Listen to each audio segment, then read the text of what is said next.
মধ্যে আসেনি জোহরের নামাজ পড়ি কোরআনের মধ্যে আসেনি আসরের নামাজ পড়ি কোরআনের মধ্যে আসেনি মাগরিবের নামাজ পড়ি কোরআনের মধ্যে আসেনি ইশার নামাজ পড়ি কোরআনের মধ্যে আসেনি তাহাজ্জুদের নামাজ কোরআনের মধ্যে আসেনি প্যারে হাজিরিন কিরাম আমার তিলাওয়াত কিন্তু আয়াতের মধ্যে মহান আল্লাহ রাব্বুল আলামিন বলেন আকিমিস সালাতা লিদুলুকিস শামসি ইলা গাসাকিল লাইল ওয়া কুরআনাল ফাজর ইন্না কুরআনাল ফাজরি কানা মাসউদা আল্লাহ রাব্বুল আলামিন বলেন হে নবী কি বলেন হে নবী সূর্য ঢলে যাওয়ার পর থেকে রাতের অন্ধকার পর্যন্ত সময়ের ভেতরে নামাজ প্রতিষ্ঠা করবে এবং ফজরের নামাজ ও তার কোরআন তিলাওয়াতের প্রতি যত্নবান হবে অবশ্যই ফজরের কোরআন তিলাওয়াত হচ্ছে ফেরেশতাদের হাজিরা দেওয়ার সময় বলেন সুবহানাল্লাহ এই তিলাওয়াতের মধ্যে আল্লাহ রাব্বুল আলামিন কুরআনুল কারীমের মধ্যে বলেন আকিমিস সালাতা লিদুলুকিস শামসি ইলা গাসাকিল লাইল ওয়া কুরআনাল ফাজর হে নবী সূর্য ঢলে যাওয়ার পর থেকে রাতের অন্ধকার পর্যন্ত সময়ের ভিতরে নামাজ প্রতিষ্ঠা করবে নামাজের কথা আছে না নাই এই যে সূর্য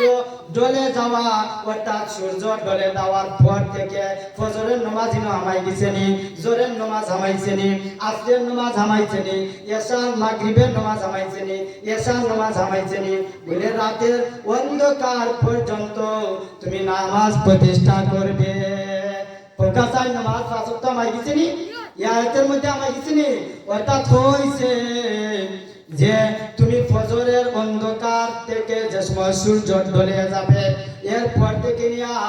অন্ধকার পর্যন্ত তুমি নামাজ প্রতিষ্ঠা করবে আর ফজরের নামাজ ইন্না কুরআনাল ফাজরি কানা মাসউদা অবশ্যই ফজরের নামাজের পর তোমরা কি করবে কোরআন তিলাওয়াত করবে আর কোরআন তিলাওয়াত এই সময় ফেরেশতাদের আগমনের সময় বলেন সুবহানাল্লাহ আসেন আমরা পাঁচ ওয়াক্ত নামাজ কোরআনে পাইলাম না পাইছি না আমরা পাঁচ ওয়াক্ত নামাজের প্রমাণ আসেনি কোন সময় প্রমাণ আসেনি এখন যদি কোনো বান্দা বলে পাঁচ ওয়াক্ত নামাজ তো কোরআনও নাই তার ঈমান আছে ঈমান থাকতো না এখন আমরা ঈমান আনার পরে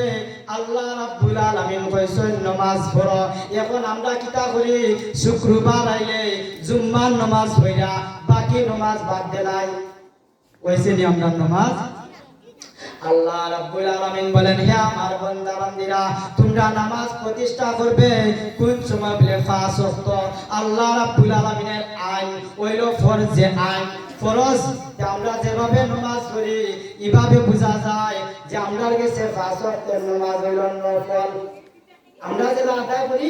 শুক্রবারে পড়ি শনিবারে পড়ি না ফজরের তো পড়লে জোহরের রক্ত পড়ি না এতে বোঝা যায় আমরা নামাজে বোঝা যায় যে নফল হয়ে গেছে ঠিক কিনা সাহাবায়ে কেরাম জোরে বলেন চিল্লায়ে বলতে হবে কারণ হইল গিয়া ইমানের শাখার দ্বিতীয় নম্বর শাখাটাই হইল গিয়া নামাজ এখন যদি তোমার দ্বিতীয় নম্বর কোটি ঠিক থাকে না তোমার ঈমান ঠিক আছে নি ঈমানও গন্ডগোল বাজে গেছে এখন তৃতীয় নম্বর যদি তোমার টাকা তুমি দেও না তোমার তৃতীয় নম্বর কোটি ভাঙে গেছে গড় তুফান আইলে ঠিক বনি তুফান আইলে ঠিক সম্ভব আছে নাই কারণ হইল গা 2 নম্বর কোটি নাই 3 নম্বর কোটি নাই 4 নম্বর কোটিও যদি থাকে না তেতোয়ার ঘরের অস্তিত্ব নাই প্যারে হাজিরিন কিরাম বিরাদারান ইসলাম তে আসেন আমরা যদি গভীরভাবে চিন্তা করি হায়রে আমরা দুনিয়ার জন্য আল্লাহ কেন পাঠাইলা কোন কাজের জন্য আল্লাহ পাঠাইলা কি কাজ করব আর কেন আমরা দুনিয়াতে আসলাম আমরা তো শুধু জানি দুনিয়ার মাঝে আমরা আইছি খাও দাও ফুর্তি করো এই দুনিয়া মস্ত বড় আগামী কাল বাঁচবে কি জানো তা জানো একজনে দোলান বানাইলে আর একজনে 5 তালা বানাও, একজনে 20 তালা বানাইলে আর একজনে 30 তালা বানাও। এই জিনিসটা আমরা মুখস্থ করি জানি, কিন্তু আমরা যে দুনিয়ার জমিন মুসাফিরি জিন্দেগির মাঝে আইছি, এটা আমরা মাথা দেখবার চিন্তা আসে না, গবেষণা করি না, আমরা এটা নিয়ে কোনো টেনশনই করি না। একবার যদি তুমি নিরালে বইয়া গভীরে বইয়া যদি একবার চিন্তা করো, হায়রে আমার আল্লাহ রাব্বুল আলামিন এই দুনিয়ার জমিন ওখানে পাঠাইলা, আর আল্লাহ কুরআনুল কারীমের মধ্যে কি আদেশ কইরা পাঠাই দিলা, কি হইয়া দিলা, আর আমরা কোন জিনিসটা করলাম। আচ্ছা, এটা যদি আমরা সাহাবায়ে কেরাম বিরাদারান ইসলাম, এটা যদি আমরা গভীরে গিয়ে চিন্তা করি, বাড়াই বলি না, বাড়াই তো নাই। এখন আমরা আল্লাহ কেন পাঠাইলেন? আল্লাহ রাব্বুল আলামিন আমরা যে সময় পাঠাইবা ওই সময় আমরা একত্রিত হইরা আমি আরোহার মধ্যে নিয়া হইলা, হে আমার বান্দা বান্দিরা, তোমরা আমি আল্লাহ জান্নাত নিবার কইরা দিলাম। তোমরা বাপ দাদার বাড়ি হইল জান্নাত, আদম আলাইহিস সালাতু ওয়াসসালাম ছিলেন জান্নাতে, তোমরা মেইন বাপ দাদার বিটা হলো জান্নাতে। আমি আল্লাহ তোমরা মুসাফির বেরানির লাগি দুনিয়ার জমিনে পাঠাইলাম, আবার তোমরা আমার কোরআন ও হাদিস অনুযায়ী চলিলা দুনিয়ার জমিনে আইবাই, আবার তোমরা ফিরতি ঠিকানা জান্নাতের মধ্যে আমি দিব। বলেন সুবহানাল্লাহ। আল্লাহ রাব্বুল আলামিন বলেন, আমার বান্দা বান্দিরা, তোমরা যদি দুনিয়ার জমিনও নেক আমল কইরা আইতে পারো, যে তোমরা লাগে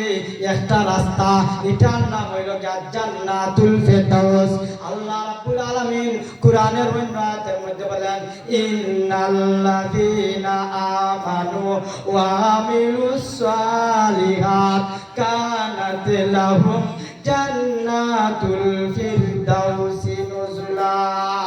সুবহানাল্লাহ।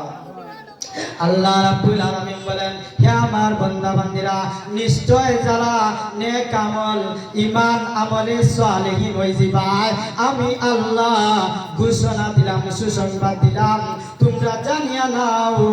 তোমাদের জন্য আমি আল্লাহ জান্নাতুল ফিরদাউস রিজার্ভ করে রাখলাম। সুবহানাল্লাহ। প্যারে আজিনে কেরাম, আল্লাহ রাব্বুল আলামিন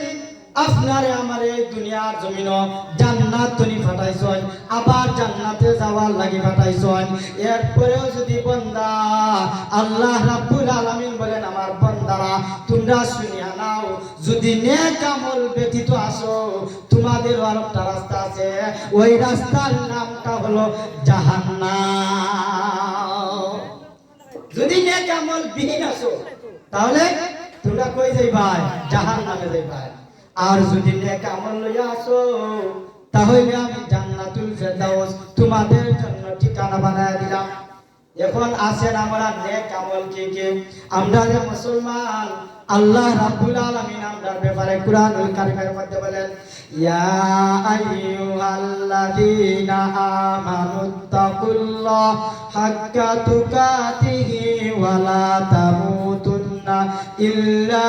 ওয়া আনতুম মুসলিমুন। আল্লাহ রাব্বুল আলামিন বলেন, হে ঈমানদার বান্দারা, যারা কলিমা পড়ে ঈমান আনছো, তোমরা কিতা করো? সত্যবাদিতার পথে চলো, ইত্তাকুল্লাহ, আমি আল্লাহর ভয় করো, সত্যবাদিতার পথে চলো। আর যারা কিতা করো? ঈমানদার মুসলমান না হইয়া কবরে আসিও না। কি বলেছেন? হে ঈমানদার হল, তোমরা আমি আল্লাহর ভয় করো,